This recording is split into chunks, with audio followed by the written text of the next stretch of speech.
In this week's Carolina Moment, a Marshall weaver is building back her craft after losing years of work in Helene. News 13's photojournalist Derek Bryant goes into the history of her threads weave and how she is passing off her technique to the next generation. We were on the roof when the rains came, but we didn't have a clue. The building kind of blew out. It came from the water that was packed up next to the dam. And we watched it just go down the road to the church, to the bank, you know, everything. I went over there, there wasn't even a safety pin. I had, you know, steel chairs, 50 years worth of yarn, not even anything. Everybody touches fabric.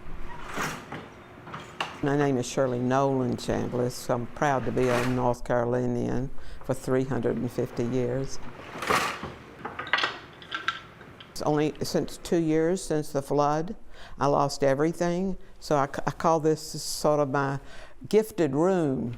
I think old traditions have a lot to offer in a world that can feel like it's changing so fast. They're old traditions for a reason. There's something really useful about knowing how to make fabric. Maia is right here, weaving on this loom, and she actually is in charge of a PAGE program here in Marshall. And so she looks after young women and trains them up and things. Well, that's a big part of what I do at PAGE. Already, I've brought in students into her weaving studio. So we had a group of high school girls and some of my coworkers sit in the studio, and we had lap looms, and everybody chose their yarn and played around with the materials and got to sit at a floor loom. So fabric arts is part of what we offer at PAGE, and this is going to help us just elevate that, and I hope get some more young people excited about weaving. I want people to love fabric. I want them to know a little bit more. You know, they've done a lot of education on pots. Have you noticed? And I thought, why not us?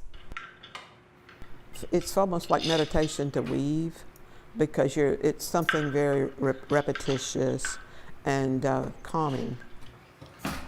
And sometimes people want to try it, they're just afraid of it. And so we share how easy it can be.